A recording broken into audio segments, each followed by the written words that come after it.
kusoo dhawaada daawadayaal taxanaheeni tobanleyda waxaan idiin soo gudbin doonaa 10 ciyaartooy ee ugu orodka badan leh dhanka kubadda cagta iyadoo malaynaysaa inuu ku jiro kaalinta koowaad labaad saddexaad intaynu ku guda jirno ayuu noogaan doonaa waxa kaalinta tobnaad ku jira ciyaartooyga lagu magacaabo Kingsley Coman daadiisu waa 24 jir wuxuu ka ciyaaraa kooxda Bayer ee ka dhisan horyaalka Jarmalka daadiisu waa 24 jir wuxuu dhashay waddanka Faransiiska dhinacu ka ciyaarana waa baal bidix kiiloomitirka uu ku carraa waa 430.83 kiiloomitir waxa kaalinta sagaalaad ku jira ciyaartooyga lagu magacaabo Maxamed Saalax boqorkii reer Masar ee dhanka kubadda cagta waa 28 jir daadiisu wuxuuna ciyaaraa kooxda Liverpool wuxuu dhashay waddanka Egypt waa weeraryahan waxaana ku carraa 35 kiiloomitir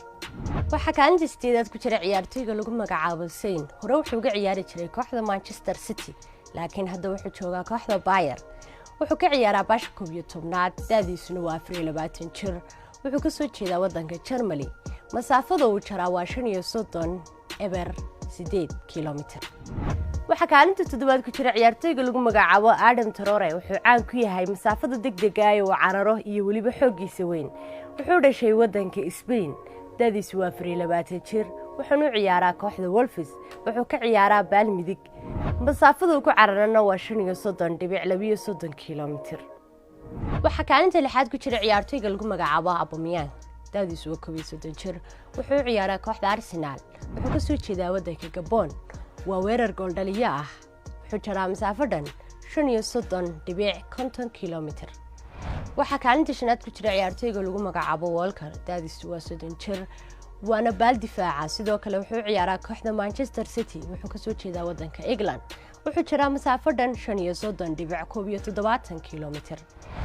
waxa kaalinta afraad ku jira ciyaartooyga lagu magacaabo Kylian Mbappe wuxuu jiraa 22 jir wuxuu ciyaaraa kooxda PSG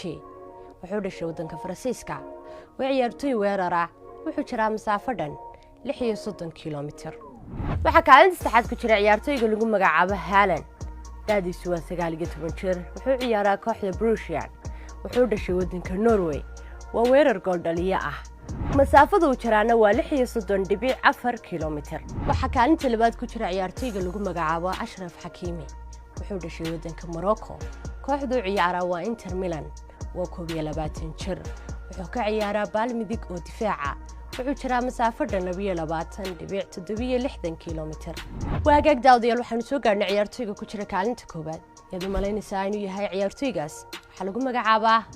Alphonso Davies waa 19 jir wuxuu ciyaaraa kooxda Bayer wuxuu xidhaa lambarka